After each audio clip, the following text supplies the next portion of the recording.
Tadi ada sebuah doa Nabi dalam sebuah riwayat hadis, mengapa Rasulullah mengatakan bahwa saya itu miskin gitu kan ya.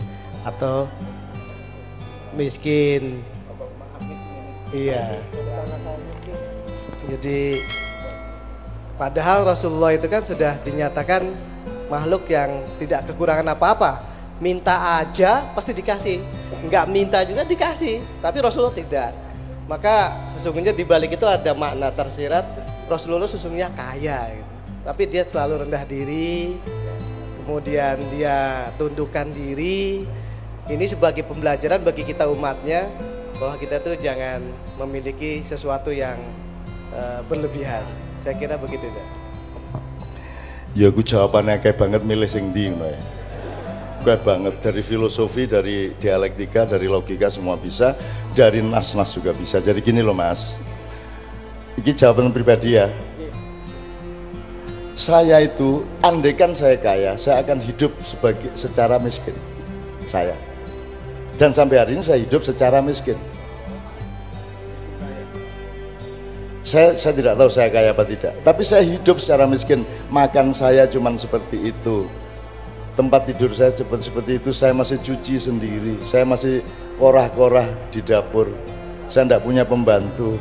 Saya nyetir sendiri, gitu ya Mas ya. Kecuali jarak jauh mereka tidak tega sama saya. Jadi saya hidup secara miskin. Itu satu ya. Andaikan saya kaya, tidak akan saya pakai kekayaan untuk menghidupi saya. Karena saya pribadi memilih untuk hidup secara miskin, biasa saja sampai hari ini, ya Mas ya. Dan saya tidak pernah meningkat loh budaya saya. Kita ngono iku. Ya tempe, terus kuakui lah, gitu ya. Dan saya masih hidup seperti di pesantren dulu kok, sampai hari ini.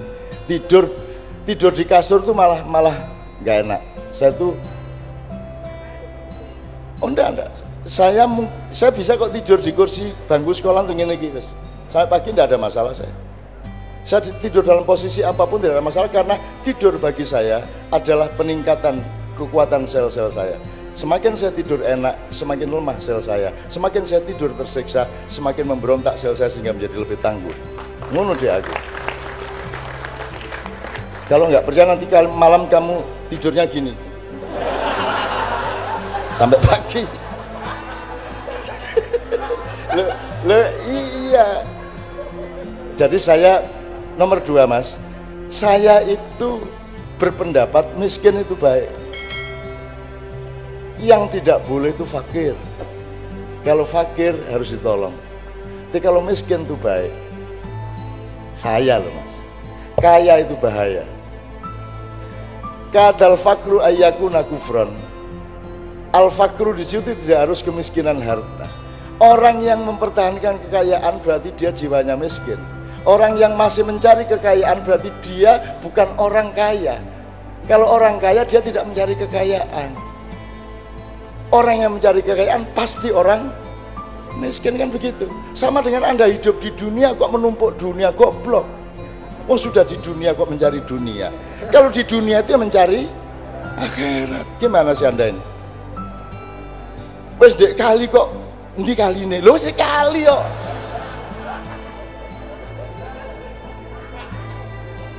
Terus kamu bikin drama mencari Tuhan. Terus Tuhan datang, lu sikit biar dek kene aku. Dari dulu di sini kamu ndak lihat. Sampai ada ngomong wali tadi ya. Ada seorang waliullah di daerah di tempat saya di Mojo Agung, dia tidur telentang di tengah jalan raya. Jalan lintas Jakarta Surabaya. Telentang, terus dia nangis, wow, kayak bayi. Dia sudah tua waktu itu, sudah 70-an. Tapi dia tidur kayak bayi, terus nangis kayak bayi. Polisi kan jalan macet, polisi datang. Mbah, enten napa sampean ikut mriki niki? Lan napa sampean kok nangis nih, gitu bahasa Jawa Timur ya. Kan macet ini. Tapi tidak ada yang berani sama mbah ini. Jadi dia kayak bayi itu loh, kayal-kayal itu loh ya. Terus ditanya beberapa kali baru dia menjawab. Wancane matane pijek kabeh. Ket mang Kanjeng Nabi rene gak ono sing nyopo. dodolan tok ae raine arek-arek. Golek bathi tok. Kanjeng Nabi iki ket mangkeliling delok-delok kon gak ono sing nyapa situ-situ. Gak ono sing selawat situ-situ. Wah, aku seneng banget adegan iki. Seneng banget. Gitu kan. Terus polisi ini, gila mboten ketok Mbah. Sampeyan saged delok mriki mboten ketok. Lah anjene raimu ku ndelok dhuwit tok ae pintere. Mulane gak iso ketok Kanjeng Nabi. Ngono kek. Itu kejadian bener-bener. Ya apa kate ketok Kanjeng Nabi wong merak matamu iku mek digawe mek dilatih nek gak ndelok dhuwit, ndelok arek wedok ayu, ndelok susu, ndelok mesti ya Kanjeng Nabi gak ketok. Oh, dioring-oring polisi ini. Ya wes nek ngono, terus dia kayal-kayal. Wah, akhirnya aspalnya itu pecah-pecah karena si Mbak itu kayal-kayal. Jadi kalau dia itu marah anjlok itu yang hancur bukan kakinya tapi aspalnya. Makanya jangan bikin saya marah. Aspal tak rusak kabeh pegalongan ini. Gitu. Tapi sikilku dhewe sing bundas rek. Itu ya Mas ya. Apa namanya? Ya, mungkin bisa menjawab sedikit soal wali tadi ya. Tapi kan wali itu ya wali ya enggak pakai aturan Mas. Apa sebabnya wali di sana di sini gini sana kok gini ya enggak ada aturan sak karep-karepe. Wong dia majdzub kok.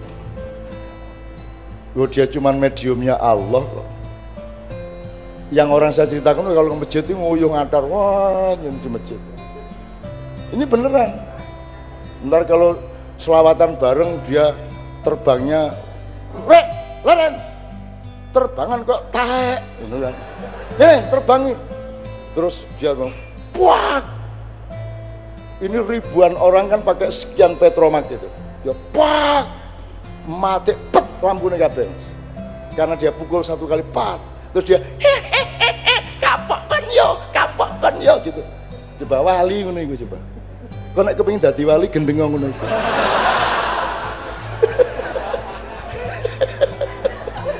Wali kok ditakokno. Wong wali itu ana wong nagih utang lesu. Jangan main-main kok sama Tuhan. Kalau kalian nagih utang Tuhan kan gini. Ada seorang wali dibikinin masjid oleh pemuda di kampung. Terus dia sholat di situ tiap hari, dia mimpin. Ternyata ada Cina-Cina datang dari kota, ternyata masjidnya masih banyak utang. Tegelnya masih utang, gendengnya masih utang, kayaknya ditagih dia sama Cina-Cina loh. Imam, ini belum bayar, ininya belum bayar. Lah izin deh. Lagi jebol arah-arah utang ya masjid. Terus dia karena malu sama pedagang-pedagang, udah tunggu sebentar, jangan main-main kau sama Allah, jangan nagih-nagih kau sama Allah, dibayar kamu nanti, ngono gitu. Allah kok ditagih, pasti dibayar kamu, tapi jangan nagih-nagih kamu. Terus dia masuk masjid, dia berdoa, ya Allah, ini rumahmu masih punya hutang ya Allah. Apa engkau tidak malu ya Allah? Engkau yang maha kaya, masa rumahmu punya hutang?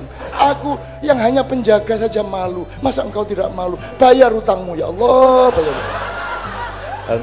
Wani gue ndonga kaya ngono. Wani gue ning wali sing wani ngono gue. Dia belum selesai berdoa, ada mobil datang, weng. Terus dia hentikan doanya, dia keluar, orang yang di mobil yang baru dari turun. Imam, bagaimana bikin masjid tidak bilang-bilang kita? Kita kan juga pengen menyumbang, kita juga pengen berkah, kita juga pengen jariah. Masa tidak minta kita? Kita kan juga pengen. Jadi ada orang lain yang tidak dimintai sumbangan, marah. Terus si imam, si wali bilang, ya sudah tuh bayar Cina-Cina itu, bayar Cina-Cina. Lu asik dah Mas, ngono gue. Makanya Anda sama dunia itu jangan terlalu mentoyong gitu. Sudahlah, asiklah sama Allah. Semua syariat itu dasarnya asal usulnya adalah cintamu kepada Allah dan cinta Allah kepadamu. In kuntum tuhibbunallaha fattabi'uni yuhibbukumullah, kan begitu. Jadi semua ini asal usulnya Allah mengatakan kepada Muhammad, Wahai Muhammad, katakan kepada mereka, kalau memang mereka mencintai aku, cinta loh mas, bukan ketaatan, bukan komitmen, cinta. Kalau mereka memang mencintai aku, ikutlah Muhammad, kan begitu. Jadi kita ini ikut Muhammad karena cinta kepada Allah. Jadi cinta mas. Sudahlah, saya temanmu tadi, yang penting cinta kepada Allah. Gitu loh mas ya. Oke. Pertanyaan Anda tadi apa? Daftari. Islame nyongke Islam golek slamet ngono diterima karo Kangjeng Nabi napa mboten? Gur golek slamet wis pokok men ngono. Satu-satunya yang diterima oleh Allah itu adalah Rasulullah, yang pasti diterima oleh itu Muhammad dan yang disebut Muhammad. Misalnya Abu Bakar, Umar. Lah gue salah urip saiki. Mbok gue biyen nang Mekah. Njur melu-melu nimbake pemijeti kan sikile Kanjeng Nabi ben gue dijamin swargane. Kan beberapa sahabat dijamin surganya oleh Rasulullah. Jadi itu yang pasti. Selain itu, biar Imam Syafi'i, biar Buya Hamka, biar Ketua MUI, biar Imam Khomeini, biar siapa saja posisinya sama dengan kamu, belum tentu diterima. Ayo piye. Dan tidak penting itu. Bingung diterima apa ora trima ora penting. Seto. Seto. Ojo dadi Nabi Musa lho kowe. Tenang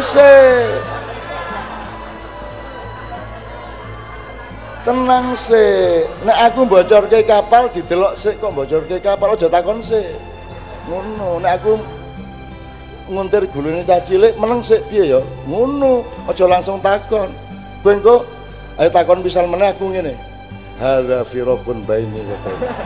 Inilah saat perpisahan aku dengan engkau. Ya, meneng ya. Dan itu tidak penting, ngono toh? Dipotong misalnya ke YouTube. Wah, menurut MH ridho Allah tidak penting. Ngono. Ayo kono lebokno kono. Tak karepmu kono, ayo. Nek cangkemmu pedot aja sambat aku. Ngene lho Mas, kamu itu tidak usah sibuk mencari ridho Allah, meminta ridho Allah. Kamunya yang harus terus menerus ridho sama Allah. Rodiyatan, bukan mardiyatan, rodiyah. Kamu yang harus memastikan setiap saat ridho kepada apapun saja yang Allah tentukan untukku. Kamu ridho, efeknya pasti diridhoi. Masa ya Allah ridhoilah aku, ridho jaluk tok kon dhewe gak ridho. Kan begitu? Bener enggak logikanya? Ayo takon meneh. Bener enggak? Jadi jangan sibuk memohon ridho Allah. Habiskan waktumu untuk meridhoinya. Sudah pasti kalau engkau ridho Allah, meridhoimu kan begitu. Jadi kan begitu. Ya ayyatuhan nafsul mutmainnah. Terus irji'i ila rabbiki radiyatan mardiyah. Loh, radiyatan sik baru. Lah kamu itu sibuk mardiyah. Lo mardiyah wis rabi ket biyen ya.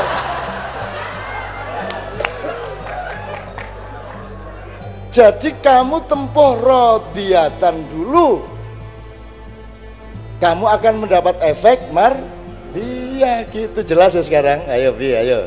Oke, udah habis pertanyaannya. Oh miskin tadi tak tambahin. Kamu tahu nggak Rasulullah ditawari melalui Jibril. Jibril bilang sama Muhammad, kalau dia mau jadi raja yang kaya raya seperti kakeknya Sulaiman alaihissalam, untuk menjadi mulkan Nabi ya, raja yang kaya raya, maka wahai Jibril siapkan semua infrastrukturnya. Kemudian Jibril membuat gunung emas di antara Madinah dan Mekah, dan sampai sekarang masih ada di pagar itu. Itu stok terakhir Arab Saudi yang akan bangkrut sebelum 3 tahun yang akan datang. Ya, itu Jibril yang bikin untuk Muhammad, untuk menawarkan kepada Muhammad, kalau engkau mau menjadi raja yang kaya raya seperti kakekmu Sulaiman, Allah menyiapkan semuanya. Maka semua tambang minyak kubangan Zam-Zam yang masih berumur sekitar 300 miliar tahun lagi dan tidak akan kering, itu ditaruh di situ untuk Muhammad supaya dia kaya raya. Tapi Muhammad menjawab, "La ya Allah, biarkan aku, kalau aku diperkenankan, aku memilih menjadi abdan nabi ya. Biarlah aku menjadi nabi yang jelata, nabi yang papa, nabi yang miskin, sebagaimana umatku yang umumnya juga miskin. Biarlah aku berpakaian sebagaimana umatku yang paling miskin berpakaian. Biarlah aku makan sekadar sama dengan orang-orang yang paling miskin dari umatku." Kan gitu, bener nggak itu? Jadi miskin itu baik. Pendapat saya, miskin itu baik. Sama dengan lapar itu baik. Lapar itu paling baik. Jangan sampai kenyang. Saya itu hampir tiap hari saya membiarkan diri saya lapar. Nanti kalau sudah mulai ini sudah akan menuju titik mulai akan tidak sehat, saya makan dikit. Prinsipnya ganjel toh. Kalau saya misalnya mau makan satu piring dengan lauk apa, saya coba risoles siji apa tempe loro, terus aku ngombe sing akeh. Kalau sudah cukup untuk menjaga kesehatanku, aku tidak makan yang lainnya. Itu loh Mas. Saya tiap hari menjaga seperti itu. Jadi saya sangat sedikit makan, saya sangat sedikit tidur. Itu loh Mas. Itu namanya hidup secara miskin tadi itu. Saya tidak pernah melampiaskan apa-apa. Untuk apa aku melampiaskan? Aku sudah punya istri Novia. Apa yang akan aku lampiaskan lagi? Dunia sudah tidak menarik bagiku.